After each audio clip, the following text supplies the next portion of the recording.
Thursday morning இன்றைக்கி நான் பிள்ளைங்களுக்கு ஸ்கூலுக்கு லஞ்ச் பாக்ஸ்க்கு பேக் பண்ணுறதுக்கு என்ன சமைச்சேன், காலையில் பிரேக்ஃபாஸ்ட்க்கு என்ன செஞ்சுருந்தேன் அப்படின்னு பார்க்கலாம். வாங்க வீடியோக்குள்ளே போகலாம். சுட சுட சாதம் வடிச்சிட்டு இன்றைக்கி மோர் குழம்பு தான் செஞ்சுருந்தேன்.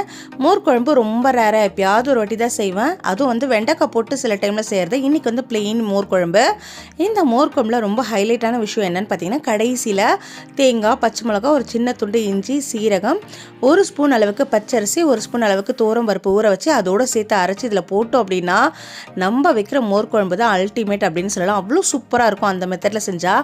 மோர் குழம்புக்கு சைடிஷ்க்கு பார்த்திங்கன்னா கத்திரிக்காவை நல்லா குட்டி குட்டியாக கட் பண்ணிவிட்டு, சென்னாக்குனின்னு சொல்லுவாங்களே, குட்டி குட்டியாக ப்ரான் இருக்கும்ல, காஞ்ச இறால், அதை போட்டு தொக்கு மாதிரி பண்ணியிருந்தேன். பிள்ளைங்களுக்கு இன்றைக்கி கொஞ்சம் ப்ரோட்டீனுக்காக சுண்டல் கொடுக்கலாம் அப்படின்னு சொல்லிட்டு காராமணியை வேக வச்சு லைட்டாக மசாலா போட்டு தாளிச்சும் வச்சுருந்தேன்.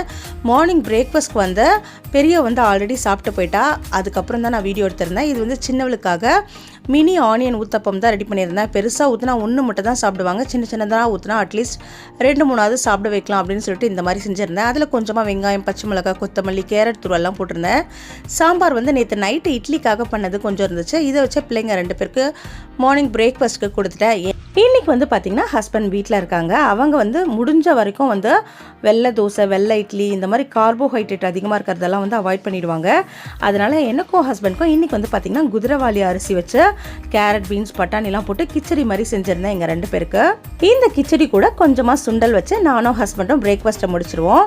இன்றைக்கி எங்கள் வீட்டில் பிரேக்ஃபாஸ்ட் லஞ்ச் இது தான். இது உங்களுக்கு பிடிச்சிருந்தா லைக் பண்ணிக்கோங்க. இப்போ தான் ஃபர்ஸ்ட் டைம் நீங்கள் என்னோட சேனலை வீடியோ பார்க்குறீங்கன்னா மறக்காம சப்ஸ்கிரைப் பண்ணிக்கோங்க. தேங்க்ஸ் ஃபார் வாட்சிங். பாய்.